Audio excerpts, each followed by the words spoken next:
Welcome to I Dream Avi Ivi with Akella on Gandhi versus Godse. Akella Raghavendra garu namaskaram. నమస్తే అండి. గాంధీ అనగానే ఏం గుర్తొస్తుంది మీకు ఫస్ట్? సత్యాగ్రహం, అహింస. ఒక సన్నని వ్యక్తి బ్రిటిష్ సామ్రాజ్యం మీద దండెత్తిన తీరు, స్వాతంత్ర్యం తెచ్చిన వ్యక్తి, శక్తి. గాంధీ అనగానే ఈ మధ్య కాలంలో గాడ్సే అనే పేరు కూడా ఎందుకు వినిపిస్తుంది ఇమ్మీడియట్గా? గాంధీని చంపిన వ్యక్తి గాడ్సే కాబట్టి భారత స్వాతంత్ర్యం రావడానికి కారణమైన ప్రధానమైన నాయకుల్లో గాంధీ ఒకరు. అలాంటి గాంధీని ఒక గాడ్సే అనే వ్యక్తి కాల్చి చంపడం అనేది భారతదేశ చరిత్రలోనే కాదు, ప్రపంచ చరిత్రలోనే ఒక విషాదకరమైన సంఘటన మాత్రమే కాదు, ఆశ్చర్యకరమైన సంఘటన మాత్రమే కాదు, ఆలోచన రేకెత్తించిన సంఘటన కూడా. అందుకని గాంధీ అనగానే భారత స్వాతంత్ర్యం వచ్చిన ఒక 25 ఏళ్ళు, 30 ఏళ్ళు, 40 ఏళ్ళు అంటే 1990ల వరకు గాడ్సే పేరు పెద్దగా రాకపోయినా వినకపోయినా తర్వాత మాత్రం ముఖ్యంగా గత 10-15 ఏళ్లలో మాత్రం గాడ్సే చరిత్ర, గాడ్సే రాసిన వాంగ్మూలం, అంటే ఇది నాథురాం వినాయక్ గాడ్సే నేను ఎందుకు గాంధీని హత్య చేశాను, ఈ టైప్ ఆఫ్ బుక్స్ మనకి రావడం వల్ల the tone, the voice, the version of Godse కూడా ప్రపంచానికి తెలిసింది. ఇప్పుడు స్వాతంత్ర సంగ్రామం, అహింసాయుతంగా జరిగినటువంటి ఒక పోరాటం, వీటన్నిటికీ సంబంధించి మనకు స్వాతంత్రం వచ్చింది, సెలబ్రేట్ చేసుకుంటున్నాము. విత్ ఇన్ ఏ ఇయర్ హత్య జరిగింది. ఆ తర్వాత గాడ్సేని ఒక హీరోగా ప్రొజెక్ట్ చేయడం అనేది మీరు చెప్పినట్టుగా ఈ 10-15 సంవత్సరాల్లో రీజన్స్ ఏమై ఉంటాయి?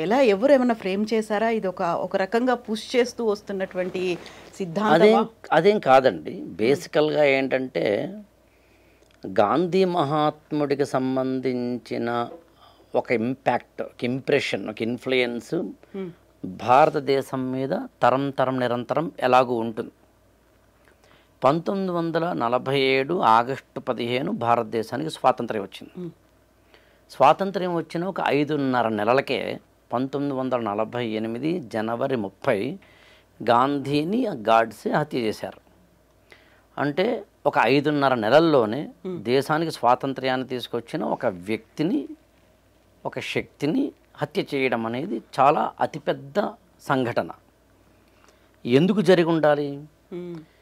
గాంధీ సంబంధించిన సిద్ధాంతాలు కానీ, గాంధీకి సంబంధించిన ఉద్యమాలు లాంటి వాటిని కానీ, నాకేమీ ఆయనతోటి వ్యక్తిగతమైన వైరుధ్యమో, విభేదమో, శత్రుత్వమో లేనే లేదని స్పష్టంగా గాడ్సేనే చెప్తారు. వ్యక్తిగా నాకేమీ కక్ష లేదు, పగ లేదు, ప్రతీకారం లేదు.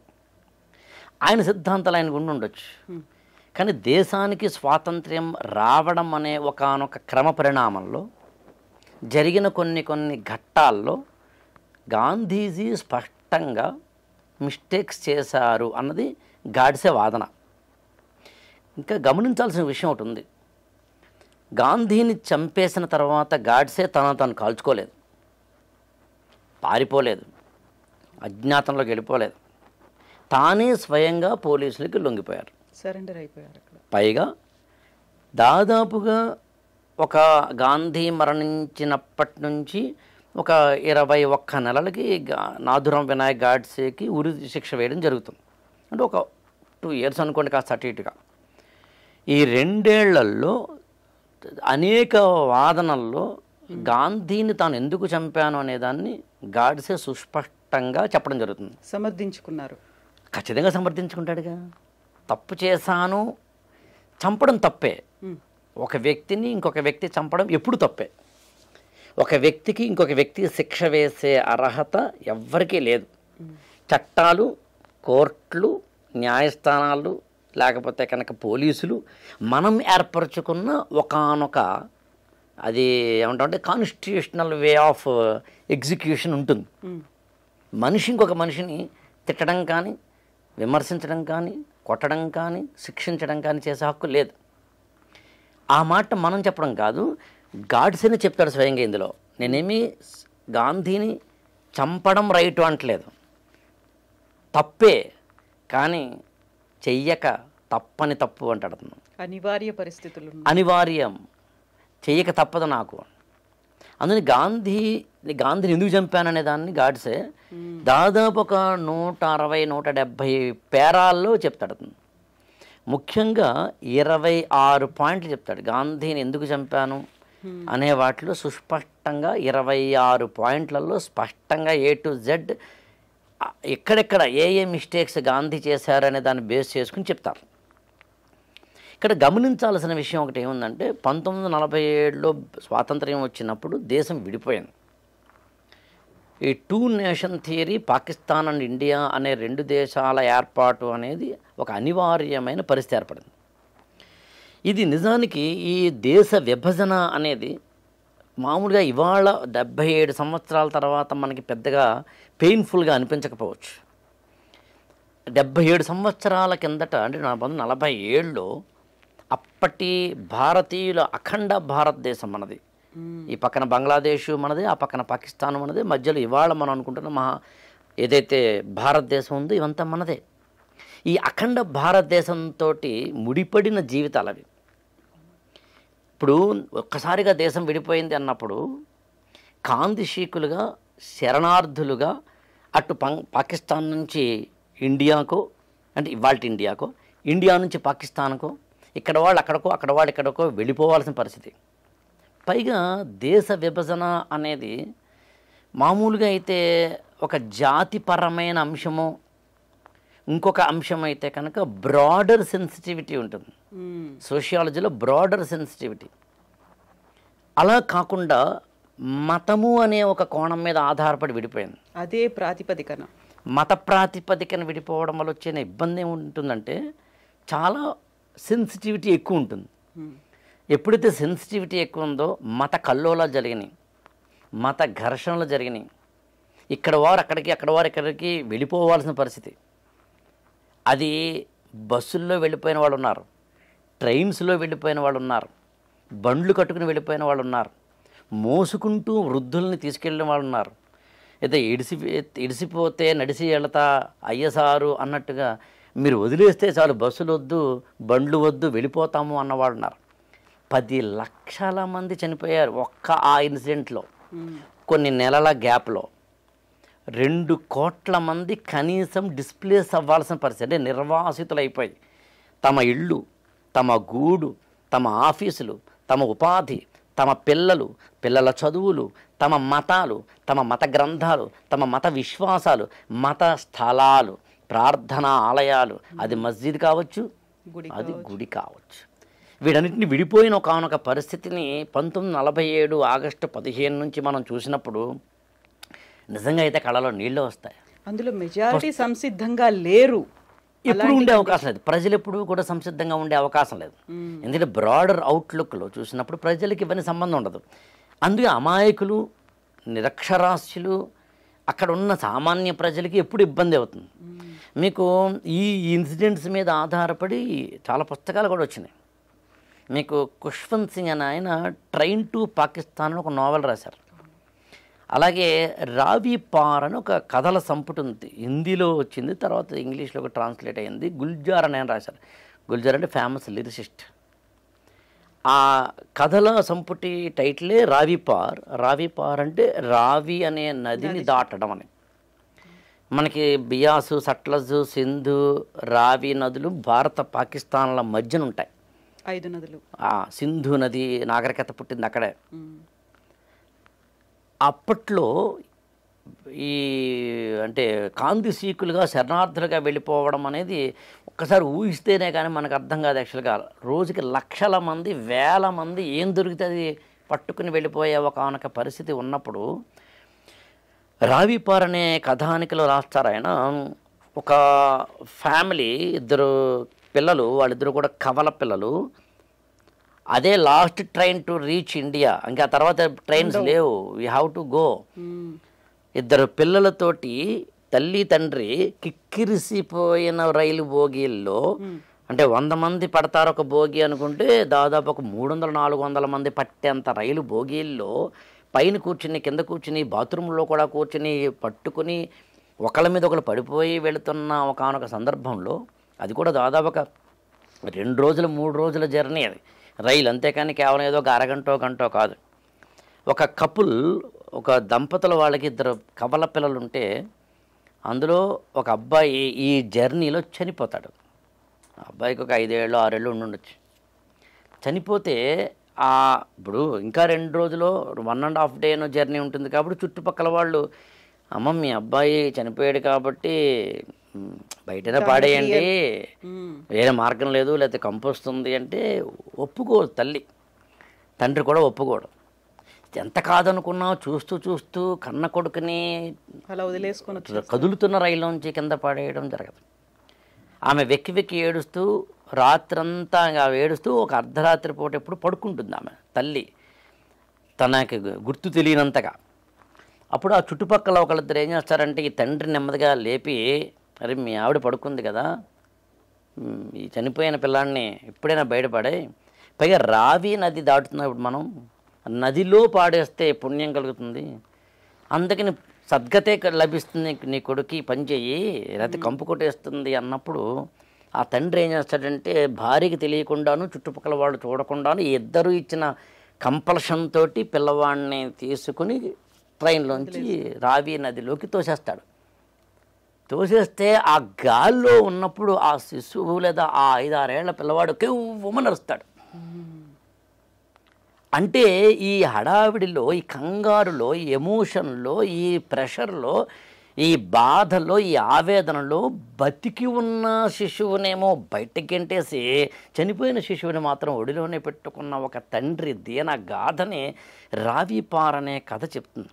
అదొకటే కాదు, భార్యని ఇక్కడ విడిచిపెట్టి వెళ్ళిపోయిన భర్తలు, ఆస్తుల్ని విడిచిపెట్టి వెళ్ళిపోయిన అమాయకులు, ఇవాళ కూడా భారతదేశం నుంచి పాకిస్తాన్కో, పాకిస్తాన్ నుంచి భారతదేశంకో 1947లో వెళ్ళిపోయిన వాళ్ళ ఆస్తులకు ఉంటే వాటిని ఎనిమీ ప్రాపర్టీ అంటారు. ఇవాళగా ఎనిమీ ప్రాపర్టీకి సంబంధించి ఇండియాలో చట్టాలు ఉన్నాయి. అలాంటి ఒకానొక విషాదకరమైన పరిస్థితుల్ని కళ్ళారా చూసిన వ్యక్తులు, యువకులు చాలామంది ఉంటే వాళ్ళలో ఒకరు నాథూరాం వినాయక్ గాడ్సే.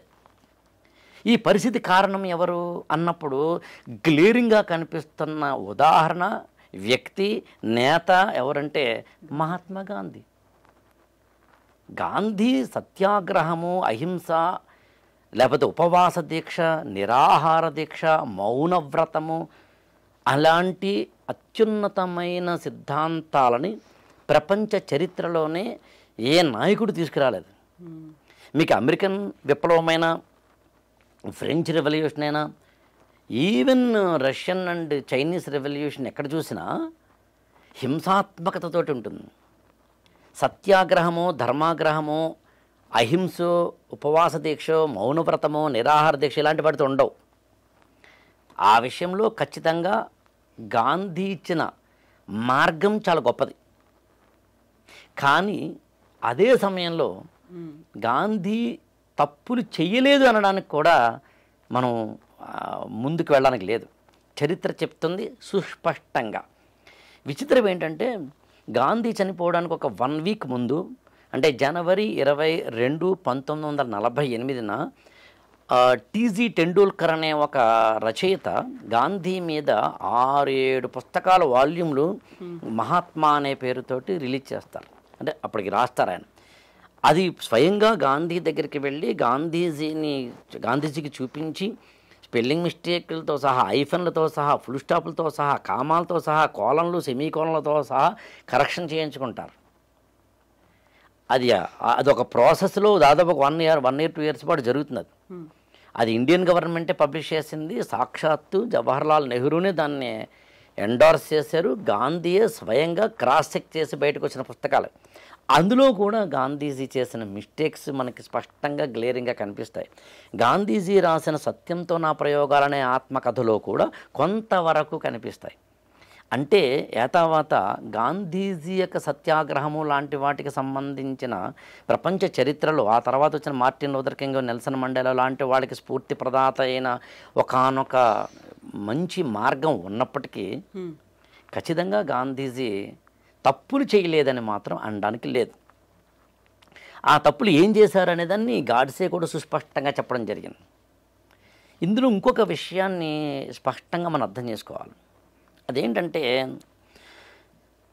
మామూలుగా భారతదేశం అంటేనే కొన్ని మతాల కలయిక, భాషల కలయిక, ప్రాంతాల కలయిక, భిన్నత్వంలో ఏకత్వము అనే దానికి బెస్ట్ ఎగ్జాంపుల్ ప్రపంచంలో ఏదైనా ఉంది అంటే అది భారతదేశమే.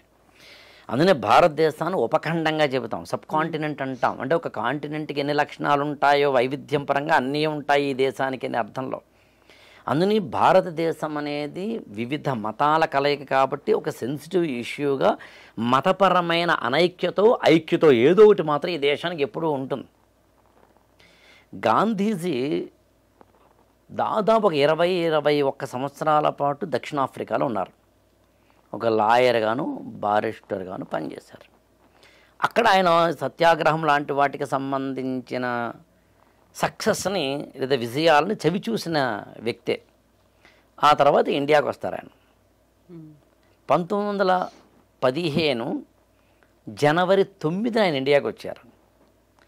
నేను జనవరి 9 అనే డేట్ కూడా ఎందుకు చెప్పానంటే ఇవాళకి భారత ప్రభుత్వము ప్రవాసీ భారత దివస్ అని జనవరి 9 చేస్తుంది. అంటే వివిధ దేశాల్లో ఉన్న భారతీయులందరూ, ప్రవాస భారతీయులందరూ భారతదేశానికి చేస్తున్న కాంట్రిబ్యూషను, వాళ్ళు ఆయా దేశాల్లో స్థానికంగా చేస్తున్న కాంట్రిబ్యూషన్ని స్మరించుకుంటూ మనం ప్రవాసీ భారత దివస్ అని చేస్తాం. ఆ ప్రవాసీ భారత దివస్ని జనవరి 9 ఎందుకు చేస్తామంటే ఆ రోజునే భారతదేశానికి 1915లో గాంధీ మహాత్ముడు వచ్చాడు కాబట్టి.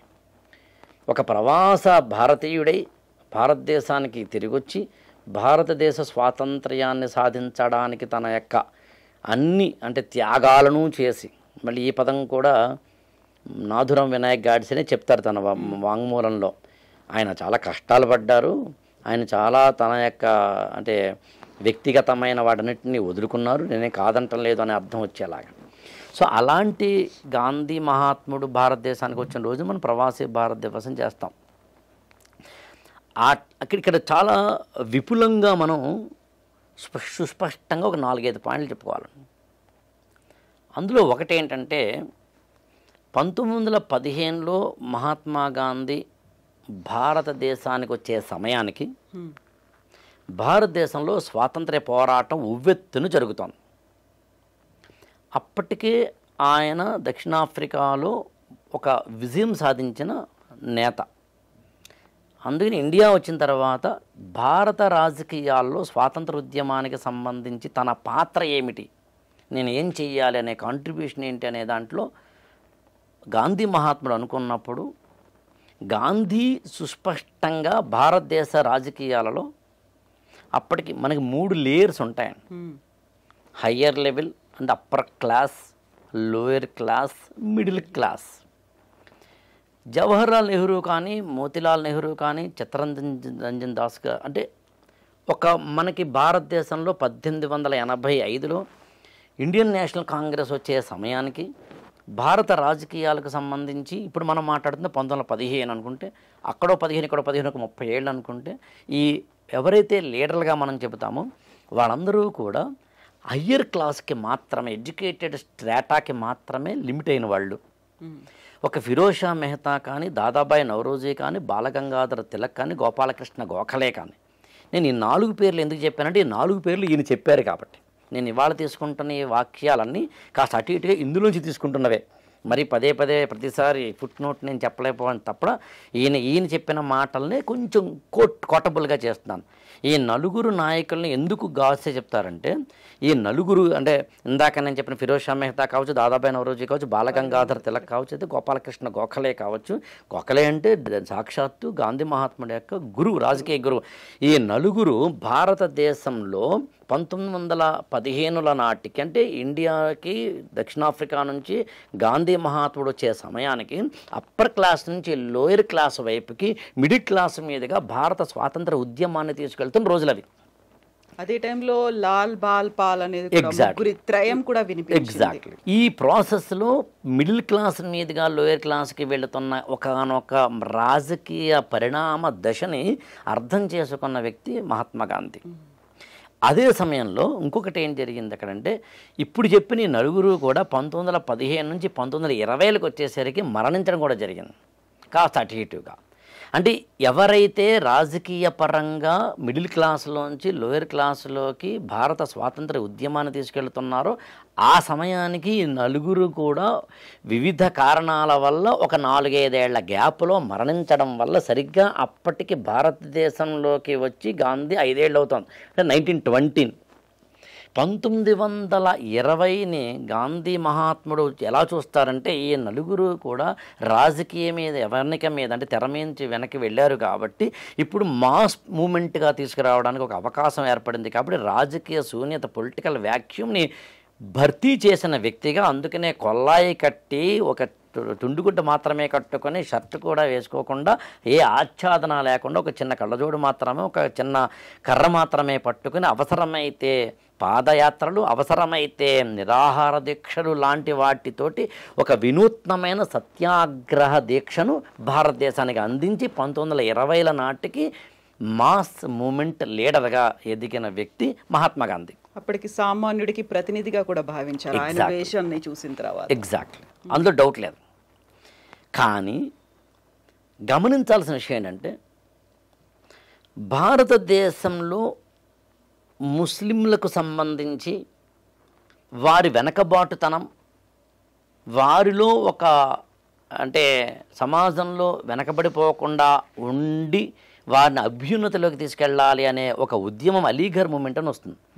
అలీఘర్ ముస్లిం యూనివర్సిటీ అని మనం హిస్టరీలో చదువుతాం. 1875 ఆ ప్రాంతంలో వస్తుంది. సర్ సయ్యద్ అహ్మద్ ఖాన్ అని తీసుకొస్తారు. అలీఘర్ మూమెంట్ లాంటివి భారతదేశంలో ఒక ముస్లిం సమాజంలో సంస్కరణ తీసుకొస్తూ ముస్లిం సమాజాన్ని హిందూ సమాజంతో సమాన అభ్యున్నతి వైపు తీసుకువెళ్ళేందుకు వారిలో ఉన్న ఛాందసాలు, మూఢనమ్మకాలు, ఇతరత్రా లాంటి వాటినో పక్కన ప్రక్షాళన చేస్తూ, ఇంకొక పక్కన ఆ సమాజాన్ని భారతీయ సమాజంతో సమానం చేస్తూ వారిలో కూడా విద్య, ఉపాధి లాంటి వాటిల్లోనూ, ఉమెన్ ఎంపవర్మెంట్ లాంటి వాటిలోనూ హయ్యర్ లెవెల్కి తీసుకొచ్చే ప్రయత్నం ఒకటి జరిగింది. It is a positive moment. సరిగ్గా ఆ టైంలో హిందూ సమాజంలో ఉన్న అన్టచబిలిటీ కానీ, హిందూ సమాజంలో స్త్రీల పట్ల ఉన్న సతీ సహగమనము, బాల్య వివాహాలు లాంటి వాటిని, వితంతు పునర్వివాహ నిషేధం లాంటి వాటిని ఎదుర్కొంటూ ఈ సమాజంలో కూడా ఒకానొక సంస్కరణవాదాన్ని తీసుకురావడం అనేది కల్చరల్ రెనైజెన్స్ అంటాం మనం.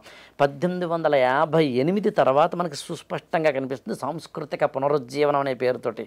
అందులో మీకు బ్రహ్మ సమాజం కానీ, ఆర్య సమాజం కానీ, అంటే స్వామి దయానంద సరస్వతి తీసుకొచ్చిన ఆర్య సమాజం కానీ, రాజా రామ్మోహన్ రాయ్ తీసుకొచ్చిన బ్రహ్మ సమాజం కానీ, అనీబ్ సెంట్ తీసుకొచ్చిన థియోసాఫికల్ సొసైటీ లాంటివి కానీ ఈ క్రమంలో మనకు కనిపిస్తాయి. అంటే భారతీయ తత్వంలో ఉన్న, భారతీయ సమాజంలో ఉన్న వివిధ మతాలలో తమకు తాముగా ఏవైతే చిన్న చిన్న ఇబ్బందులు ఉన్నాయో వాటిని ప్రక్షాళన చేసుకుంటూ మొత్తం మీద జనజీవన స్రవంతిలో కలుపుకురావాలి అనే ఒకానొక బ్రాడర్ మెంటాలిటీ ఉన్న నాయకులతోటి కూడిన ఒక రాజకీయ వాతావరణాన్ని మనం ఒక 50-60 ఏళ్ళు చూస్తాం. కానీ 1905లో బెంగాల్ విభజన అని జరిగింది. వందే మాతరం మూమెంట్ అంటాం మనం. బెంగాల్ విభజనని సుస్పష్టంగా హిందూ ముస్లిం అనైక్యతను తీసుకురావడానికే, ఈ ఇద్దరి మధ్యన ఒక చీలికను తీసుకురావడానికే బ్రిటిష్ గవర్నమెంట్ తీసుకొచ్చింది లార్డ్ కర్జన్ ద్వారా. అసలు బ్రిటిష్ వాళ్ళ యొక్క ప్రధానమైన వెపన్ ఏంటి అని అడిగితే డివైడ్ అండ్ రూల్. ఈ విభజించు పాలించు అనే తత్వంలో ఖచ్చితంగా బ్రిటిష్ వారు ప్రతిసారి భారతీయ సమాజాన్ని విడగొట్టడానికి ప్రయత్నిస్తారు. అలాంటి ఇప్పుడు మనం మాట్లాడుతున్న కాంటెక్స్ట్లో ఈ ఇద్దరి సమాజాల మధ్య, అంటే హిందూ ముస్లింల సమాజాల మధ్య ఒక చీలికను తీసుకురావడానికి the glaring example, glaring incident ఏంటి అంటే 1905 బెంగాల్ విభజన. అది చాలా అంతకుముందు యాక్చువల్గా హిందూ సమాజము, ముస్లిం సమాజము కలిసికట్టుగా మనకి 1857 స్వాతంత్ర తిరుగుబాటులో కూడా మనం చూస్తాం, అంటే సిపాయిల తిరుగుబాటులో చూస్తాం. అంతెందుకు అష్ఫాకుల్లా ఖాన్ లాంటి ముస్లింలు, అంటే ముస్లిం యువకులు భారత స్వాతంత్ర సంగ్రామంలో పార్టిసిపేట్ చేయడాన్ని మనం చూస్తాం తర్వాత కానీ ముందు కానీ. బట్ ఓవరాల్గా 1905లో జరిగిన ఇది చాలా కీలకమైన. అందులో మీకు 1906లో ఆల్ ఇండియా ముస్లిం లీగ్ అని వస్తుంది. ఆల్ ఇండియా ముస్లిం లీగ్ అనేది ప్రధానంగా అంతకుముందు అలీఘర్ మూమెంట్కి ముస్లిం లీగ్కి ఉన్న తేడా ఏంటంటే మన సమాజంలో ఉన్న లోపాలను సవరించుకుంటూ ఇతర సమాజాలతోటి మనం కలిసి ఇతర సమాజాలు మనల్ని కనుక తక్కువ చేస్తుంటే ఆ పాజిటివ్ డిస్క్రిమినేషన్ అర్థం చేసుకుంటూ అప్లిఫ్ట్మెంట్ ఆఫ్ ద కమ్యూనిటీ అనేది ఎజెండా. అది కొంతకాలం అయ్యేసరికి మనకి ఆల్ ఇండియా ముస్లిం లీగ్ లాంటి వాటిలో ఎంత కాదనుకున్నా మనకి అనిపించేది ఏంటి అంటే ఒక రిలీజియస్ ఫెనటిజం, అంటే ఒక మత ఛాందసవాదంలోకి వెళ్ళడము అనేది జరుగుతుంది. అదే ఫ్రంట్ ఎండ్లోకి వచ్చేసి అది ఫ్రంట్ ఎండ్లోకి వస్తుంది. 1906 ఆ ప్రాంతంలో ఆల్ ఇండియా ముస్లిం లీగ్ వస్తుంది. మనకి అలీ బ్రదర్స్, ఆ తర్వాత మహమ్మద్ అలీ జిన్నా ప్రధానంగా దాన్ని ముందుకు తీసుకెళ్ళిన వ్యక్తులుగా మనం చూస్తాం. సరిగ్గా ఇదే సమయంలో 1909లో మింటో మోర్లే రిఫార్మ్స్ అని వస్తాయండి. చాలా సింపుల్గా చెప్పాలంటే భారతదేశంలో రాజ్యాంగపరమైన రాజకీయపరమైన సంస్కరణలు తీసుకురావడంలో భాగంగా బ్రిటిష్ గవర్నమెంట్ ఏం చేస్తుంది అంటే సెపరేట్ ఎలక్టరేట్ అని ఒక పదం వాడతారు అక్కడ. సెపరేట్ ఎలక్టరేట్ అంటే అర్థం ఏంటంటే ముస్లిం ఓటర్లు తమ ముస్లిం రాజ్య ప్రతినిధిని పార్లమెంటుకో లేకపోతే కనుక అసెంబ్లీకో పంపించడం. అది నిజానికి సమాజాన్ని మొక్కలు చేయడం. అది 1909లో జరుగుతుంది. తర్వాత 1916లో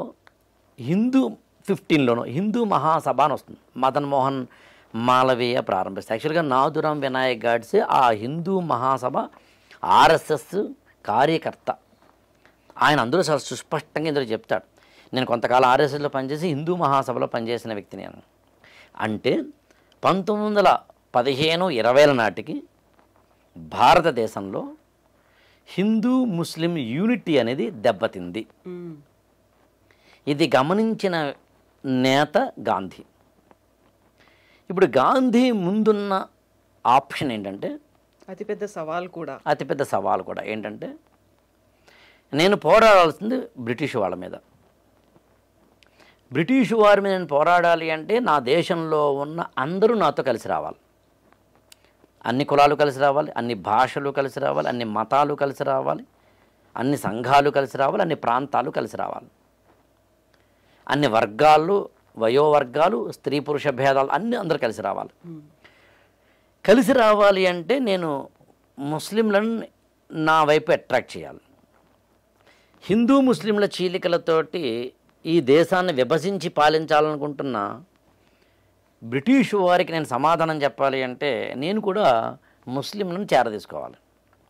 చేరదీయాలి అంటే వారికి నేను ఎక్కువ బహుమానాలు ఇవ్వాలి. ఈ తప్పు కాదు. కానీ గాంధీ చేసిన అతిపెద్ద మిస్టేక్ ఏంటంటే వీరికి ఇవ్వకుండా వీరికి ఎలా ఇస్తారు. 2 ఇవ్వడం కూడా ప్రభుత్వమైన నాయకులైన తాయిలాలని ఎంతవరకు ఇవ్వాలి, ఎంతవరకు ఇవ్వకూడదు, విచక్షణ ఏంటి అని తెలుసుకోవాలి. ప్రతి ఒక్క వ్యక్తికి అతనికి ఏ అడ్వాంటేజ్ ఉంటుందో అదే డిసడ్వాంటేజ్ అవుతుంది. ఎవరికైనా అంతే.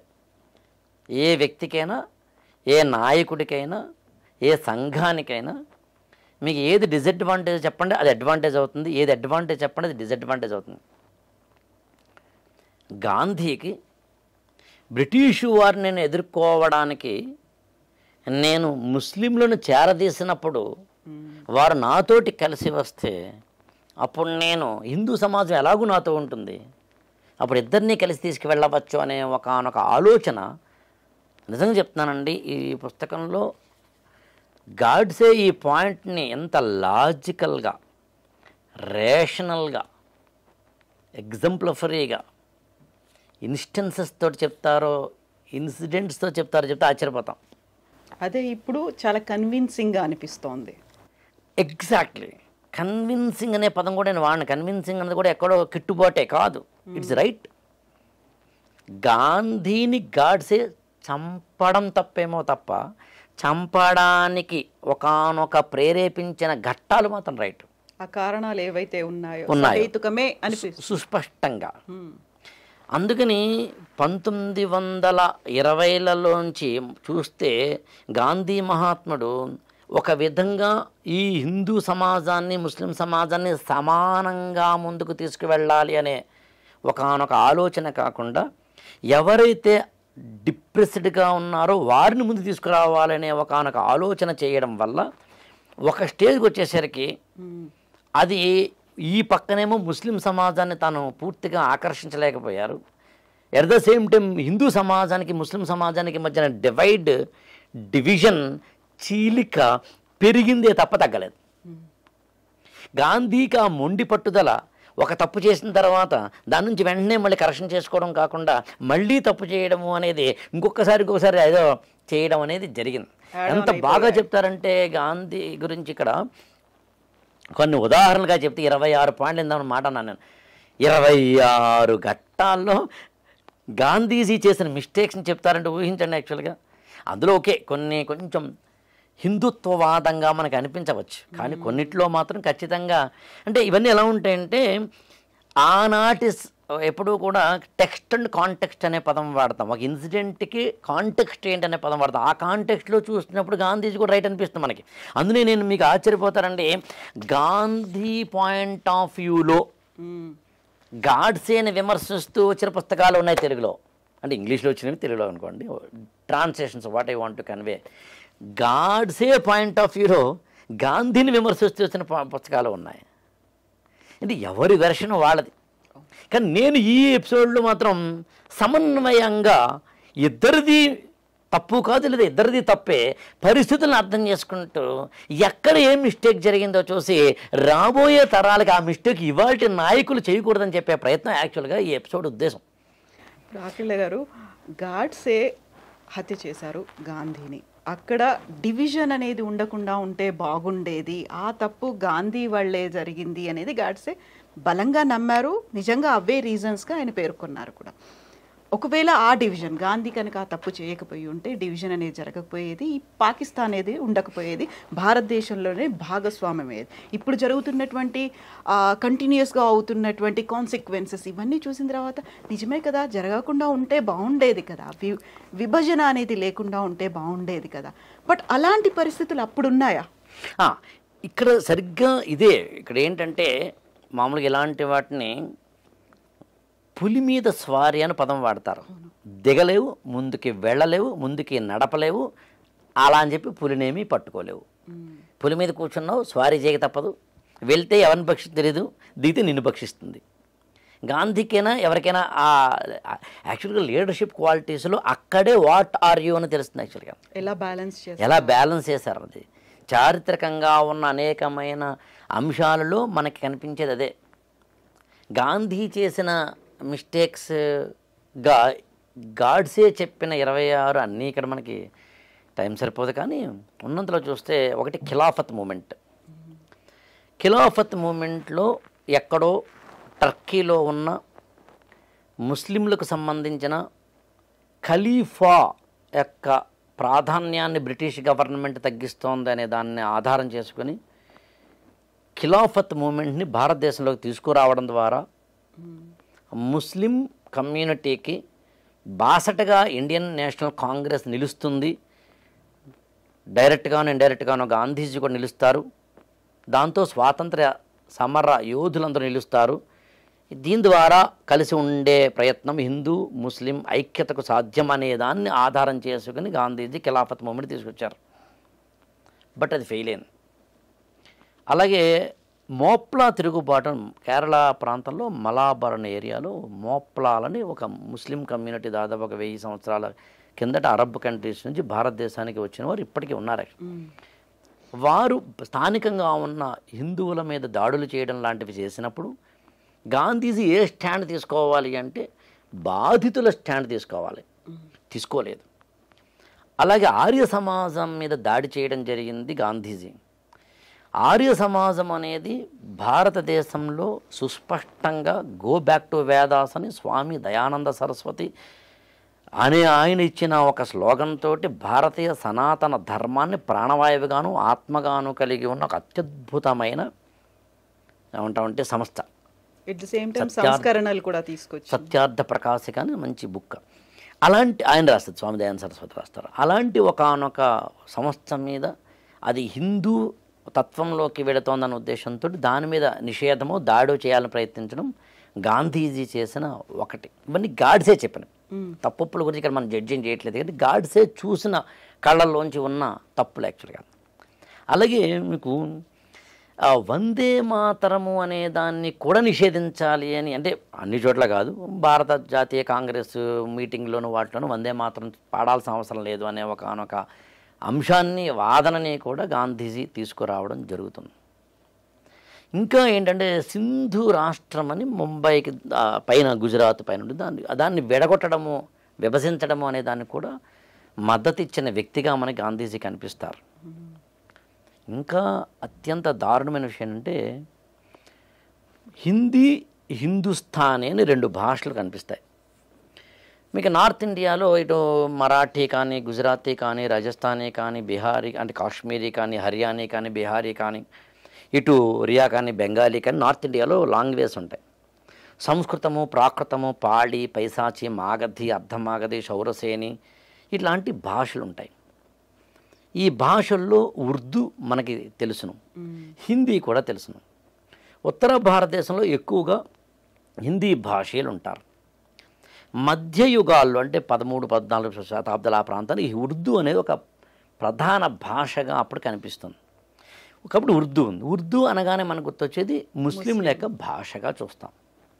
హిందీ అనేది సాధారణంగా హిందువుల భాషగా చూస్తాం. ఈ చిన్న లాజిక్ మనకు అర్థమైతే హిందీని కాదని జాతీయ భాషగానో, అధికార భాషగానో, ఇంకే ఉన్నతమైన భాషగానో హిందుస్థానీ అనే భాషను తీసుకురావాలి అని వాదించిన వ్యక్తిగా మనకి గాంధీజీ కనిపిస్తారు. దానివల్ల వచ్చే నష్టం ఏంటి అన్నప్పుడు, ఒకటేమో హిందీకి సంబంధించినప్పటికే ఏ హిందీతో అయితే అనుబంధం కలిగిన వారు ఉన్నారో అదొకటి. అంతకన్నా ఇంపార్టెంట్ పాయింట్ ఏంటంటే హిందుస్థానీ అనేది నిజానికి ఉర్దూయే, దాన్ని కొంచెం సొఫిస్టికేట్గా మారితే హిందుస్థానీ అవుతుంది.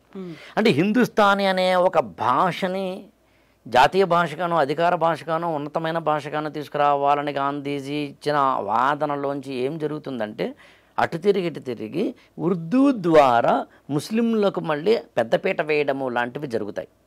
ఇట్లా మీకు ఖిలాఫత్ మూమెంట్ కానీ, మోప్లా తిరుగుబాటు కానీ, ఆర్య సమాజం మీద కానీ, వందే మాతరం మీద కానీ, లేకపోతే కనుక అనేకమైన సందర్భాలు ఇందాక నుంచి మనం చూస్తున్న హిందీ, సింధు ఇలాంటి వాటిల్లో గాంధీ మహాత్ముడు దాదాపుగా ఒక 26 సందర్భాల్లో 1920 నుంచి 1948 ఈయన హత్య చేసేంత వరకు ఉన్న వాటిల్లో ఇవిగో ఇన్ని తప్పులు చేశాడు కాబట్టి, ఈ దేశం విడిపోవడానికి కారకుడయ్యాడు కాబట్టి, ఈ దేశానికి సంబంధించిన హిందూ ముస్లిం ఐక్యత సాధించే దిశగా కాకుండా విభజించి పాలించు అనే ఒక పావును ఎలాగైతే బ్రిటిష్ వారు వాడారో ఆ పావులో ఈయన కూడా చిక్కుకుని ఈ దేశాన్ని విడగొట్టాడు కాబట్టి, అఖండ భారతదేశాన్ని నేను ప్రేమిస్తున్నాను కాబట్టి నా దేశాన్ని చీల్చిన ఒక వ్యక్తిగా ఈయన నేను హత్య చేస్తున్నాను అన్నది గాడ్సే యొక్క వాదన.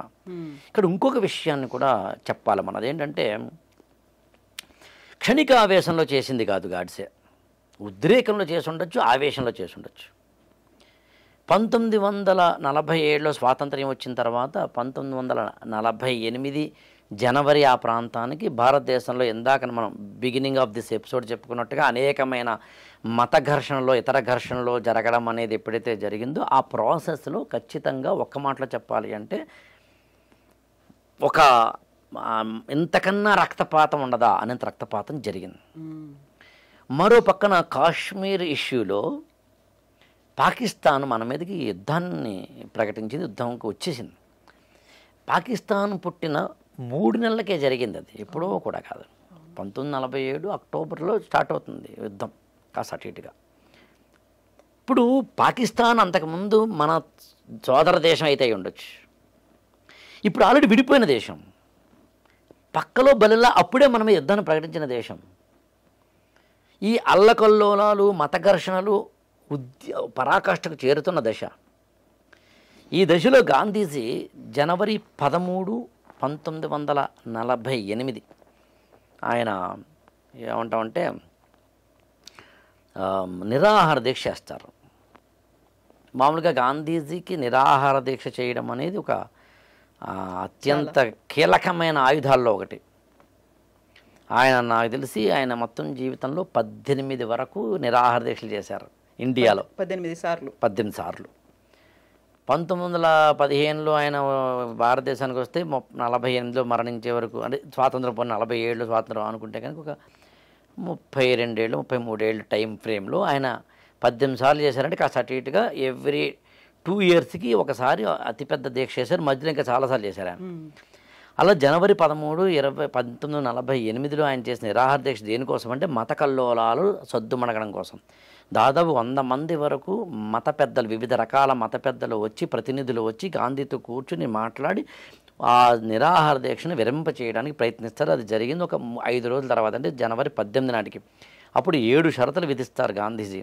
ఆ 7 షరతులు కూడా దురదృష్టవశాత్తు పాకిస్తాన్కి అనుగుణంగానో, ముస్లింలకు అనుగుణంగానో, లేకపోతే కనుక పాకిస్తాన్లో ఉన్న ముస్లింలకు, ఇండియాలో ఉన్న ముస్లింలకు అనుగుణంగానే ఆ 7 ఉంటాయి తప్పించి, కానీ సమానంగా హిందూ ముస్లింలకు సంబంధించిన సమ ప్రాధాన్యాన్ని ఇస్తూ వారందరినీ కూడా ఒక రక్షించాలి అనుకున్నప్పుడు నీ భేదం ఉండకూడదు.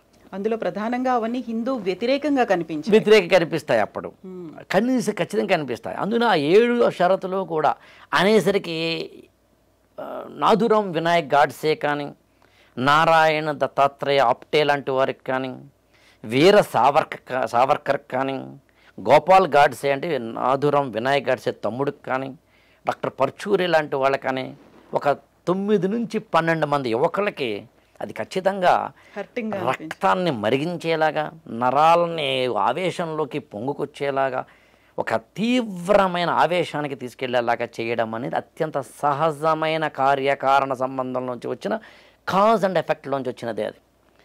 అక్కడ ఎప్పుడైతే 7 షరతులు, ఆ షరతులను మళ్ళీ పైగా పాకిస్తాన్కి భారతదేశం ఒక 55 కోట్లు ఏదో కంపెన్సేటరీగా ఇవ్వాలి లాంటి వాటికి సంబంధించి చూసినప్పుడు ఈ వ్యక్తి వల్ల ఎంత నష్టం జరిగింది అనే ఆ సిద్ధాంతం ఇంత నష్టం జరిగింది అన్నది నేను ఇందాక ఒక మాట చెప్పాను.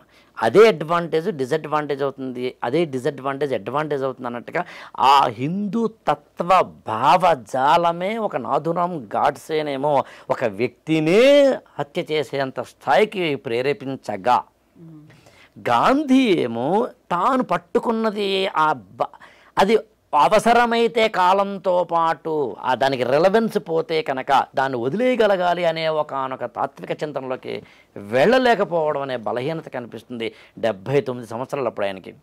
అందుకని 1948 జనవరి 30న బిర్లా హౌస్ ఢిల్లీలో గాంధీ అక్కడ స్టే చేస్తున్నారు కాబట్టి ఆయన రోజు సాయంత్రం పూట అక్కడ ఏమంటామంటే ప్రార్థనలు చేయడం అలవాటు కాబట్టి ఆయన ఆ ఇంట్లోంచి పక్కన ఉన్న లాన్లోకి వచ్చే ప్రయత్నం చేస్తూ ఉన్నప్పుడు సరిగ్గా సాయంత్రం 5 గంటలకి ఒక బూడిద రంగు ప్యాంటు వేసుకుని, తెల్ల చొక్కా వేసుకుని, ఒక కాకి రంగు ఒక అంటే జాకెట్ లాంటిది వేసుకున్న 37 సంవత్సరాల యువకుడు తన యొక్క మిత్రులను వెంట పెట్టుకొని, పిస్టోల్నేమో పక్కన పెట్టుకొని గాంధీకి ఒక 1.5 అడుగున్నర దూరంలో వెళ్ళి ఆయనకు ముందు దండం పెట్టి తలను వంచుకొని దేవుడికో అఖండ భారతదేశానికో స్మరణ చేసి పిస్తోల్తోటి 3-4 రౌండ్లతోటి కాల్చి చంపితే ఒక 20 నిమిషాలు ఆయన పెనుగులాడి అక్కడికక్కడే హే